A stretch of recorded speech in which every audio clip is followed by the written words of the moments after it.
Hello दोस्तों, आप सभी लोगों का डीएलएड सेकेंड सेमेस्टर की मैथ क्लास में स्वागत है। देखिए, आज की क्लास में आप लोग चैप्टर नंबर 7 को पढ़ने वाले हैं, जिसमें आप लोग क्षेत्रफल को देखेंगे। देखिए, पिछली क्लास में आप लोगों ने त्रिभुज के क्षेत्रफल पर आधारित क्वेश्चनों को देखा था और आज की क्लास में आप लोग समांतर चतुर्भुज और समचतुर्भुज और समलंब चतुर्भुज पर आधारित क्वेश्चनों को देखने वाले हैं।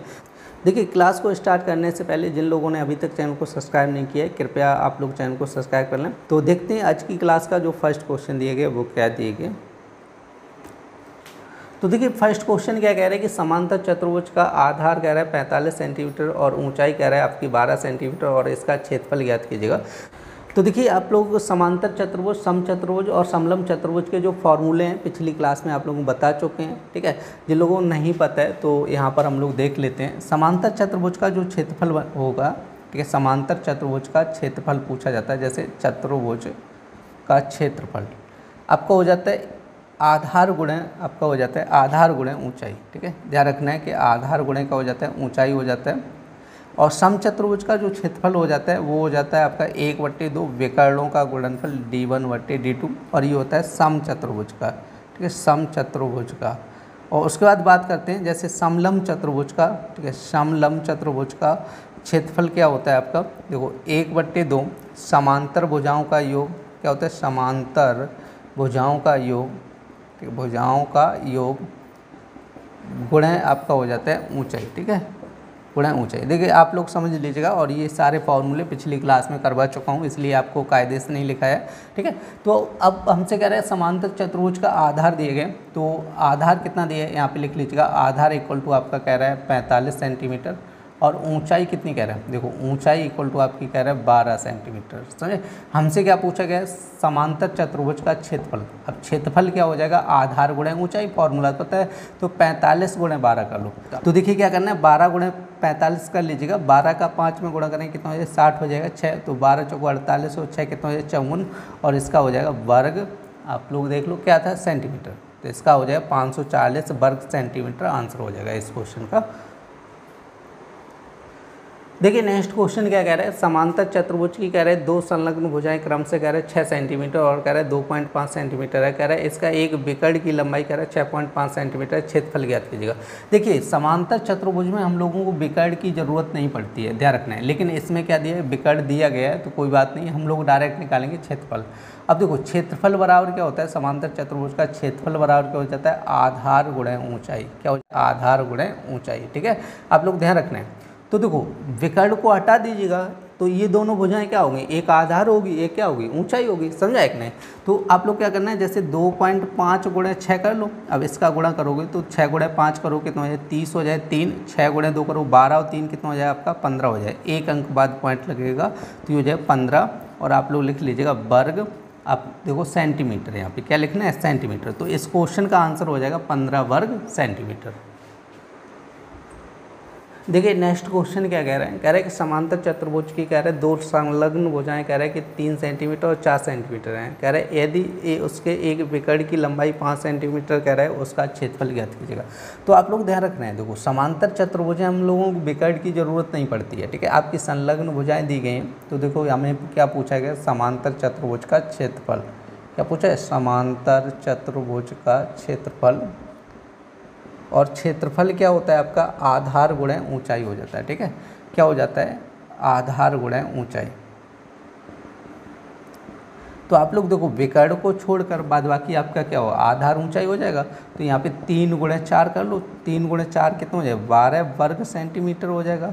या इसको हम लोग सेंटीमीटर स्क्वायर भी लिख सकते हैं। क्या लिख सकते हैं, या सेंटीमीटर स्क्वायर। देखो, दोनों एक ही बात होती है, या तो वर्ग सेंटीमीटर या सेंटीमीटर स्क्वायर।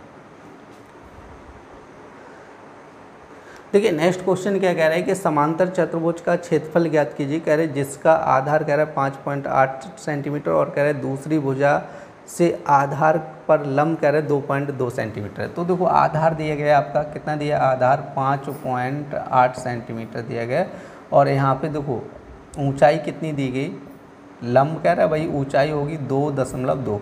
हमें क्या पूछा है, क्षेत्रफल। तो क्षेत्रफल इक्वल टू क्या होता है, आधार गुणा ऊंचाई 5.8 और 2.2 गुणा कर लो। देखो यहाँ पे तो 58 गुणे 2 करो।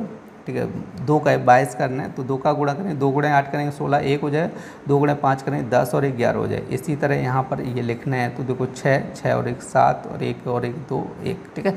तो ये आपका हो जाएगा तो 1276। अब देखो एक अंक ये, एक अंक ये, 2 अंक बाद क्या हो जाए, दशमलव हो जाए, 12.76।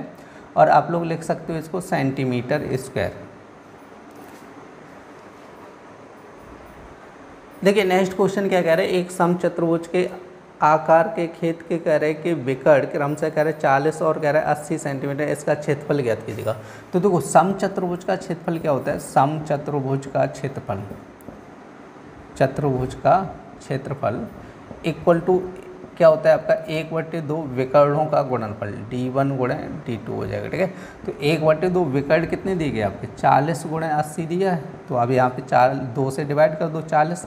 अब देखो 40 गुणे 40 कितना हो जाएगा आपका 1600 आपका दिए गए मीटर स्क्वायर। देखो मीटर दिया तो 1600 मीटर स्क्वायर हो जाएगा आपका आंसर, ठीक है।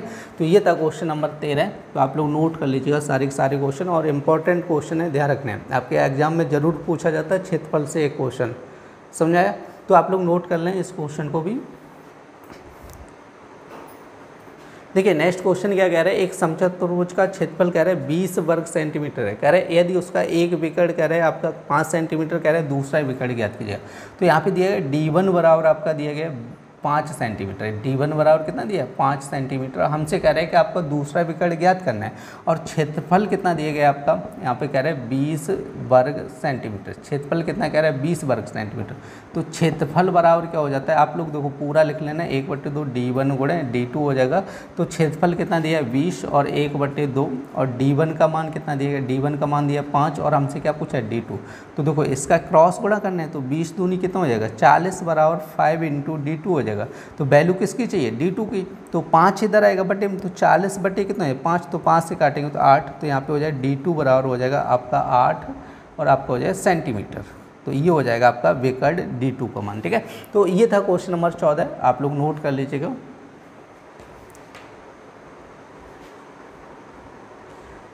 देखिए नेक्स्ट क्वेश्चन क्या कह रहे हैं, कह रहे हैं समलंब चतुर्भुज का क्षेत्रफल ज्ञात करो, कह रहे हैं जबकि उसकी समांतर भुजाएं क्रम से कह रहे हैं 25 और 3.7 सेंटीमीटर, उनके बीच की दूरी कह रहे हैं 1.5।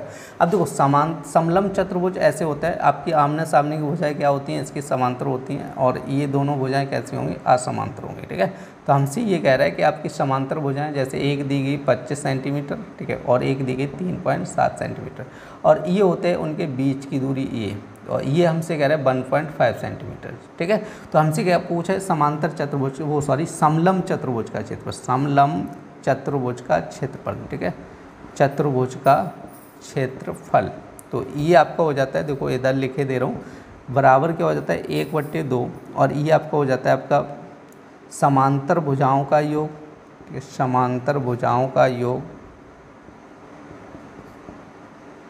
भुजाओं का योग, और गुणा क्या हो जाता है ऊंचाई हो जाता है, ठीक है। समांतर भुजाओं का योग गुणा क्या हो जाए ऊंचाई 1/2। तो देखो समांतर भुजाओं का योग कितना दिया है, देखो 25 और 3.7 को प्लस करना है, तो 25 और 3 कितना हो जाएगा आपका 28.7 हो जाएगा, और ऊंचाई कितनी कह रहे हैं 1.5 कह रहे हैं, ठीक है।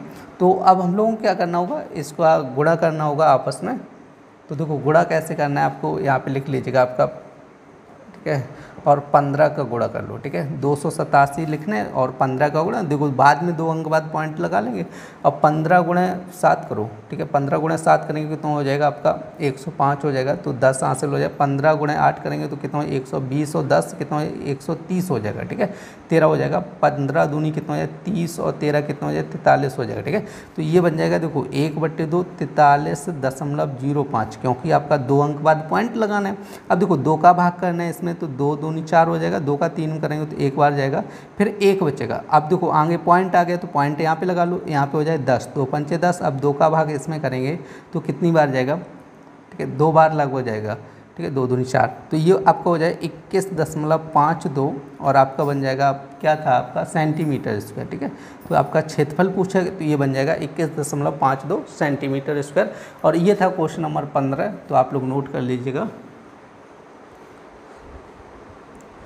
देखिए नेक्स्ट क्वेश्चन क्या कह रहा है कि समलंब में कह रहे हैं समांतर भुजाएं कह रहे हैं 5 सेंटीमीटर और कह रहे हैं 9 सेंटीमीटर तथा बीच की दूरी कह रहे हैं 4 सेंटीमीटर। और अभी आपको बताया था समलंब चतुर्भुज ऐसे बनता है, ठीक है। आमने सामने भुजाएं क्या होंगी आपकी, समांतर होंगी, इस टाइप से बनेगा। अब देखो एक भुजा बड़ी होगी तो 9 सेंटीमीटर, ये होगी 5 और ये होती है इसकी ऊंचाई। ऊंचाई कितनी दी गई आपकी 4 सेंटीमीटर। तो हमसे क्या पूछा है, समलंब चतुर्भुज का क्षेत्रफल। आप लोगों को बताया था क्षेत्रफल इक्वल टू क्या होता है 1/2 समांतर भुजाओं का योग। तो समांतर भुजाएं कितनी है 9 + 5 करना है, 9 + 5 इंटू कितना हो जाएगा 4 हो जाएगा, ठीक है। तो 1/2 कितना हो जाएगा आपका 9 × 5 = 14 हो जाएगा, 14 × 4 कर लो। तो यहाँ पे 2 से काटो 4 को 2, तो 14 × 2 हो जाएगा। तो 14 × 2 करेंगे कितना है 28 और ये हो जाएगा वर्ग सेंटीमीटर, ठीक है। तो ये था क्वेश्चन नंबर 16 और 16 का आंसर हो गया। देखिए समांतर चतुर्भुज या समलंब चतुर्भुज से जो क्वेश्चन है देखिए बहुत ही आसान से क्वेश्चन है, ठीक है। ज़्यादा कोई कठिन क्वेश्चन नहीं है, सही। थोड़ी सी कोशिश कीजिएगा तो सारे के सारे क्वेश्चन आप लोग सॉल्व कर सकते हैं।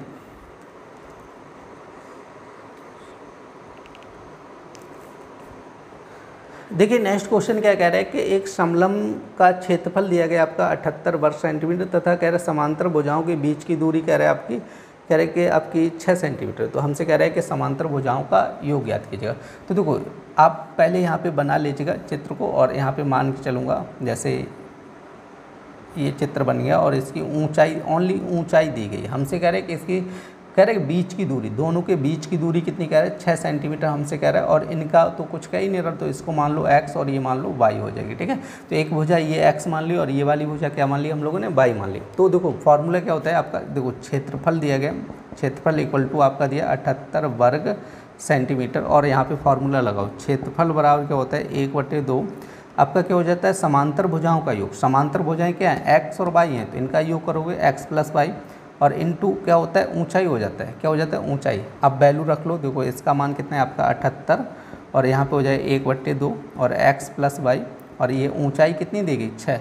तो यहाँ पे देखो आप डिवाइड करो, 2 से 2 3 6 हो जाएगा। तो देखो 3 इधर आएगा बट्टे में, तो x + y बराबर कितना हो जाएगा 78/3 हो जाएगा। अब 3 से डिवाइड करो, 3 से काटेंगे तो 2 बार जाएगा, 3 दूनी 6 1 18 हो जाएगा, 3 6 18। तो देखो x + y बराबर कितना हो जाएगा 26 और x + y क्या है दोनों भुजाओं का योगफल है।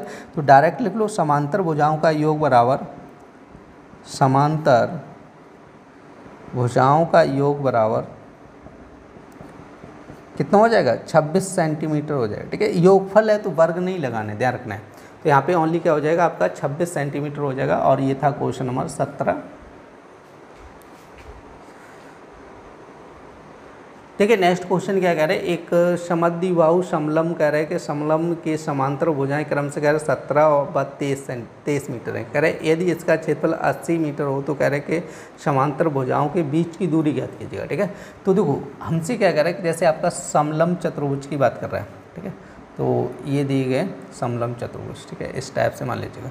अब एक भुजा कह रहे हैं 23 मीटर कह रहे हैं और एक कह रहे हैं 17 मीटर कह रहे हैं और हमसे कह रहे हैं बीच की ऊंचाई पता नहीं है, तो बीच की ऊंचाई मान लीजिएगा h मीटर है, h m नहीं h लिखो ओनली, बीच की ऊंचाई कितनी है h है। तो हमसे देखो क्षेत्रफल दिए गए, तो क्षेत्रफल बराबर आप लोग लिख लीजिएगा 80 वर्ग मीटर हो जाएगा, ठीक है। क्या हो जाएगा वर्ग मीटर, 80 वर्ग मीटर हो जाएगा, ठीक है। तो फॉर्मूला लिखेंगे क्षेत्रफल बराबर क्या होता है आपका, देखो समलंब चतुर्भुज का क्षेत्रफल क्या होता है 1/2 समांतर भुजाओं का योग, ठीक है। लिखना चाहो लिख लो पूरा, समांतर भुजाओं का योग, भुजाओं का योग गुणे ऊंचाई हो जाता है, क्या हो जाता है समांतर भुजाओं का योग गुणे ऊंचाई। तो देखो क्षेत्रफल कितना दिया 80 और 1/2 समांतर भुजाएं कर लो, देखो टोटल कर लो कितना हो जाएगा आपका 23 और 7 कितना हो जाएगा 30 और 40 हो जाएगा, इंटू 40 हो जाएगा, इंटू ऊंचाई कितनी है h है, तो h मान ली। तो देखो इसको काटेंगे तो 20 हो जाएगा। तो वैल्यू किसकी चाहिए h की, तो 20 बट्टे में आएगा, तो 80 बट्टे कितना हो जाएगा 20 हो जाएगा, तो 20 चौको 80, तो h बराबर कितना हो जाएगा आपका 4। और यहाँ पे आप लोग ध्यान रख रहे हैं क्या दिए गए ऑप्शन मीटर दिए, तो इसका आंसर हो जाएगा h बराबर 4 मीटर आंसर हो जाएगा। देखिए आज की क्लास में आप लोगों ने समांतर चतुर्भुज, समचतुर्भुज और समलंब चतुर्भुज पर आधारित क्वेश्चनों को देखा था। देखिए नेक्स्ट क्लास में आप लोग वृत्त पर आधारित क्वेश्चनों को देखेंगे। उम्मीद करते हैं आज की क्लास आप लोगों को पसंद आई होगी। यदि क्लास पसंद आई तो कृपया चैनल को सब्सक्राइब करें और देखिए ज़्यादा से ज़्यादा शेयर करें जिससे कि ज़्यादा से ज़्यादा बच्चे जुड़ सकें। फिर मिलते हैं ऐसी नेक्स्ट क्लास में, तब तक के लिए धन्यवाद।